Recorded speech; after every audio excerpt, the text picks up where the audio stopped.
Figuring out how much you should charge sponsors can feel like a guessing game. And that's because sponsors and lawyers like it that way. If you as the creator are confused, that means more money in their pockets. Great, right? Hell no! We're going to fix that today. I'm going to walk you through the 3 questions you have to answer to get a firm understanding of how much you should charge for ads in your podcast. By the end, you'll know what a CPM is, what your CPM should be, and how much you should sell your ad spots for. And quick disclaimer, none of this is legal advice, just knowledge from working with 50 plus sponsors and advertising agencies. At the end of the day, you have to do what's best for you. Welcome to Podcast Support, the show where we tackle the questions every podcaster needs answered to grow a successful show. Whether you're just starting out or scaling an existing audience, we break down the roadblocks, share practical strategies, and give you step-by-step answers so you can spend less time guessing and more time building the podcast you want. Thank you for contacting Podcast Support. So let's get started by first breaking down what a CPM is so that everything moving forward makes sense. CPM, or cost per thousand impressions, is an industry standard term that tells you how much a sponsor will pay per thousand views or downloads.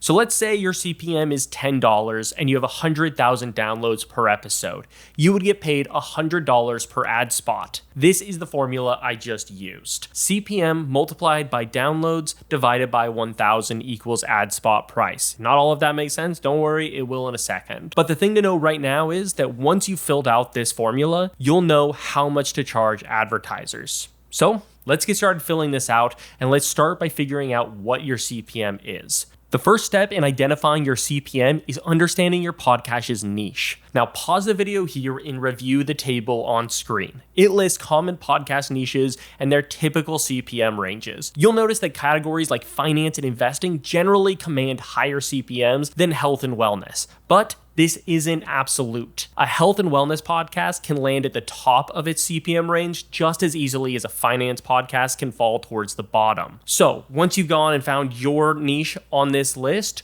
we are ready to figure out where you fit within that podcast range. So it's time to look at the 5 variables that can improve your CPM. These are brand safety, A-list celebrity or renowned influencer, high production value, strong engagement metrics, and content longevity. For each of these variables, simply mark down whether they apply to your podcast. These factors can increase your CPM, but, I really want to urge you not to force it.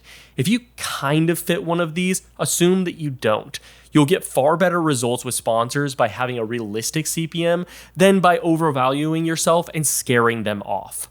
So the first one is brand safety. Your podcast is considered brand safe if it's backed by a reputable organization with a clean public image that is widely recognized by the general public and avoids anything advertisers may perceive as risky. Those include politics, profanity, controversial topics, things like that. The next one is A-list celebrity or renowned influencer. This applies if the show is hosted by an A-list celebrity. For example, Smartless, or consistently features them, like Armchair Expert. Featuring niche-specific experts also can improve your CPM as well, but it won't have the same impact as true celebrity involvement. Next up is high production value. Think SportsCenter or Good Mythical Morning levels of production.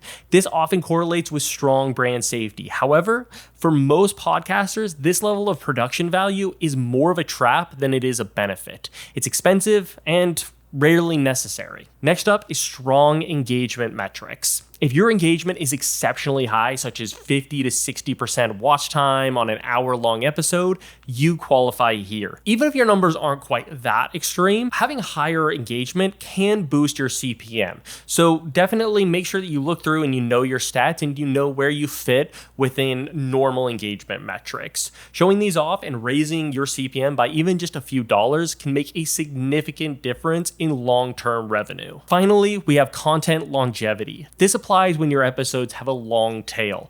For example, one client that we've been working with averages 140,000 views in the first 30 days, but they hit 1 million views by the end of the year. Because their content performs well for months, we factored that into the pricing and even built in year-long performance bonuses. So even if your tail is smaller than that, evergreen episodes that continue gaining views are valuable. Show this history to sponsors and negotiate accordingly. Once you've identified which variables you qualify for, use the table on screen to adjust your CPM. Start with the bottom range of your niche's CPM and increase it by the corresponding percentages. If none of the variables apply, no problem. Just use the lower end of the CPM range. That will give you your final CPM. Now, we need to figure out your median downloads. We use median instead of average downloads because averages can be distorted by outliers. For example, if you typically get 20,000 downloads per episode, but have one episode that dramatically over or underperforms, the average treats that outlier the same as every other episode. The median doesn't. To find it, simply line up the last 10 or 20 episodes from your lowest to highest downloads and choose the one in the dead middle. That number best reflects your typical episode performance. When calculating your median, focus specifically on how those episodes performed in their first 30 days, because that's the time frame most advertisers use when evaluating podcast performance. Now that you have your CPM and downloads, it's time to put those into the formula we covered at the beginning. Again, that formula is CPM multiplied by downloads divided by 1,000 equals ad spot price. Once you've done the math, you have the cost of your typical 30-second host-read ad spot. Pretty cool, right? Now, if you want to see how much you should charge for different types of ad reads, or let's be honest, you didn't bother doing the math during this whole video, well, you can go over to our website using the link in the description where we have a super easy to use ad package calculator. You can select your niche, input your total downloads, and select any of the 5 variables that you qualify for, and the calculator will give you ad spot costs for the 3 most common types of ad reads. And the best part is, you don't have to give us your email or anything to use the calculator. It's just free, because we're not assholes. Thank you for contacting podcast support.